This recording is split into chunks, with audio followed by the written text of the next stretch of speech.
एक बहुत ही कॉमन सा डाउट जो स्टूडेंट्स के माइंड में आता है कि फाइनल अकाउंट्स में जो बहुत सारा आइटम दिया हुआ रहता है क्वेश्चन में, उसमें कौन सा आइटम ट्रेडिंग में, कौन सा item profit and loss account में और कौन सा आइटम बैलेंस शीट में हम दिखाएंगे।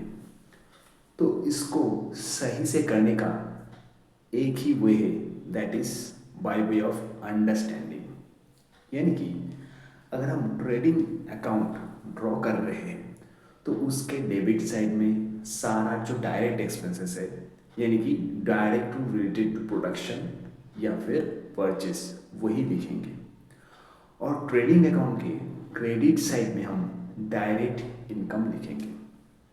अब प्रॉफिट एंड लॉस अकाउंट के डेबिट साइड में सारा जो इनडायरेक्ट एक्सपेंसेस है वो लिखेंगे, और प्रॉफिट एंड लॉस अकाउंट के क्रेडिट साइड में जो इनडायरेक्ट इनकम है वही लिखेंगे।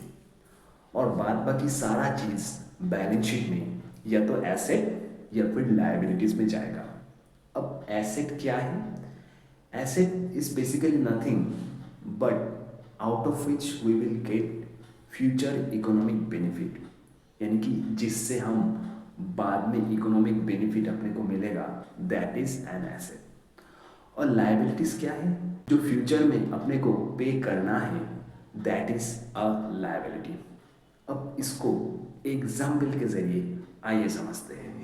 वेजेस, क्योंकि ये रिलेटेड टू प्रोडक्शन है या फिर परचेस है, तो इसको हम ट्रेडिंग के डेबिट साइड में लिख देंगे। Second is the salaries, it's an indirect expenses, तो इसको हम प्रॉफिट एंड लॉस अकाउंट के डेबिट साइड में लिख देंगे।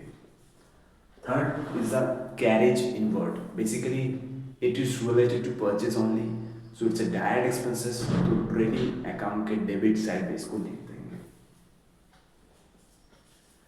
Freight is also a direct expenses, तो ट्रेडिंग अकाउंट के डेबिट साइड में इसको लिख देंगे। नेक्स्ट इज रेंट, यानी कि गोडाउन का जो रेंट है that is an indirect expenses, तो पीएल में इसको डेबिट कर देंगे।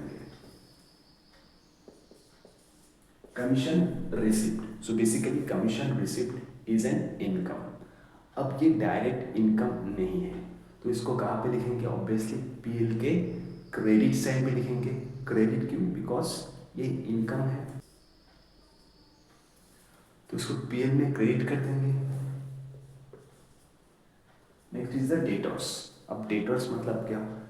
जिससे अपने को पैसा मिलने वाला है, so basically debtors is an asset, तो इसको बैलेंस शीट में एसेट साइड में लिख देंगे। अब क्रेडिटर्स मतलब जिसको अपने को पे करना है फ्यूचर में, so it's a liability only, तो बैलेंस शीट में इसको लायबिलिटी साइड में लिख देंगे। अब लोन, लोन क्या है? लोन अपने को फ्यूचर में पे करना है, यानी कि फ्यूचर में ऑब्लिगेशन है, सो इट्स अ लायबिलिटी, तो बैलेंस शीट में इसको लायबिलिटी साइड में दिखाएंगे। अब क्लोजिंग स्टॉक, तो बेसिकली क्लोजिंग स्टॉक एक तो हम ट्रेडिंग अकाउंट में क्रेडिट कर देंगे, दूसरा कहाँ पे लिखेंगे? इट्स एन एसेट, तो इसको हम बैलेंस शीट के एसेट साइड में दिखाएंगे।